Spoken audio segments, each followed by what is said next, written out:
Fresh election ही मुल्क का हल है, इसके अलावा कोई हल नहीं। ये गवर्नर आज लगा देंगे, इस सूबे में किसी को आने से बंद कर देंगे, कभी किसी को जेल में बंद कर देंगे। हमें ज्वाइन करें तहरीक इंसाफ के रहनुमा शिबली फराज साहब, इमरान इस्माइल साहब हमें ज्वाइन करें। इमरान साहब बहुत शुक्रिया। एक तरफ तो ये सूरत हाल है कि जी इनको समझ नहीं आ रहा कि हम करें क्या, दूसरी तरफ गवर्नर राज की बातें कर रहे हैं। मैंने कानूनी नुक्ते भी डिस्कस किए हैं कि गवर्नर राज ये किस सूरत में लगा सकते हैं। ये एक पॉलिटिकल स्टेटमेंट है या बौखला गई हुकूमत? देखें, गवर्नर राज तो ये हमारा वजीर इंटीरियर मिनिस्टर है, इसकी ये दीवाने की बढ़ है। ये बेचारे के इस वक्त वो पढ़ा रहे हैं, उसे कुछ समझ नहीं आ रही कि उसने करना क्या है। क्योंकि ये मैं देखता हूँ कि ये अब आए ना पंजाब, तो वहाँ पे इनके ऊपर भी होंगे और इनके जो जुल्म इन्होंने किए हैं वो इनके साथ अब निपटा जाएगा उसी तरीके से जैसे ये इन्होंने तरीका कार शुरू किया। अच्छा, स्ट्रेटेजी वैसे आप लोगों की क्या है? मैं थोड़ी सी भी मैं समझता हूँ कि गवर्नमेंट ने बात किया तो इस वक्त वो बैठे हैं, बात करें इलेक्शन के ऊपर, 1 पॉइंट एजेंडा पे तमाम जमातों से बात करें।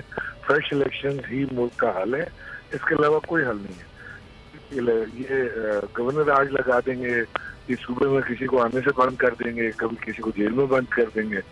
ये बनाना रिपब्लिक नहीं है जिसमें ये चला रहे हैं, उसको चलाते रहेंगे। अवाम ने अपना फैसला दे दिया है, अल्लाह के शुक्र है, पाकिस्तान तहरीक इंसाफ शुरू हुई पब्लिक में भी और अदालतों में भी। अब इनको चाहिए कि ये आराम से बैठे, पाकिस्तान की सोचें और पाकिस्तान के लिए बेहतरी के लिए फैसला जो है वो सबसे बेहतर फैसला है। लेकिन वो जवाब क्या बना रहे हैं? वो जवाब क्या बना रहे हैं कि अगर हमें रोका गया या मुझे रोका गया, राना सना को रोका गया पंजाब में दाखिले से, तो जवाब बन जाएगा और गवर्नर राज लगाने का। तो आप लोगों की कोई ऐसी हिकमत अमली स्ट्रेटेजी तो नहीं है ना कि आप लोग गुजरा को रोकें? हमने तो अभी कुछ कहा ही नहीं है, खुद से अज्यूम कर रहे हैं कि अगर मेरे साथ ये किया तो मैं ये कर दूंगा, अगर वो किया तो वो कर दूंगा। स्कूल में नहीं बच्चों में वो टॉफी छीन लेते थे, वो कहते थे आपकी छीन के लिए भाई मैंने छीन ही नहीं आपकी टॉफी, मैंने क्या कहा। अब मैंने जो करना होगा वो हम करेंगे, हम भड़के मारने वाले लोग नहीं है। हम एक पाकिस्तान की सबसे मकबूल एक सेंसिबल जमात पाकिस्तान तहरीक इंसाफ है, जो पाकिस्तान का दर्द रखती है दिल में, वो ये काम करी।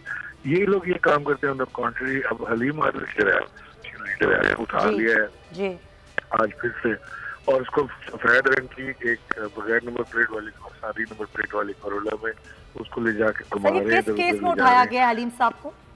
अभी ये डिसाइड नहीं किया, अभी पर्चे कटेंगे, अभी FIR कोई तो लॉन्च नहीं हुई है फ्रेश। पर्चा काटने से पहले गिरफ्तारी हो गई जा रहा है। बिल्कुल जी। और ये किसको पकड़ रहे हैं? लीडर ऑफ अपोजिशन को। और तमाशा लगाया हुआ इन्होंने। ये उठा लें तो सब ठीक है, इधर कुछ हो जाए तो ये गवर्नर राज लगा देंगे। तो मैं तो कहता हूँ आओ ना कभी खुशबू लगा के पंजाब, तो फिर मुझसे मुलाकात होगी। अच्छा ये बताइए कि ये जो सिंध में सब कुछ हो रहा है, अभी आजाद साहब कह रहे थे कि उधर लगना चाहिए गवर्नर राज, पानी में डूब गया है पूरा सिंध। सर आप तो खुद यहीं रहते हैं। सिंध तो हमेशा पानी में डूबता है, कोई नई चीज तो नहीं है। सिंध में तो जब बारिशें होती हैं लोग बर्बाद हो जाते हैं, घरों के अंदर पानी आ जाता है, बिजली के पोल गिर जाते हैं जिनकी वजह से पानी में कोई पूछने वाला ही नहीं है सर, कोई पूछने वाला ही नहीं है। 12 लोग अब तक सिंध में मर चुके हैं और वो जो सिंध के बेताज बादशाह हैं, एक दुबई में बर्थडे मना रहे हैं, दूसरे इस्लामाबाद में तकरीबकारी करने के चक्कर में लगे हुए वो किसी तरह खरीदो फरोख्त का बाजार दोबारा शुरू कर। बहुत शुक्रिया, बहुत शुक्रिया। Shameless people.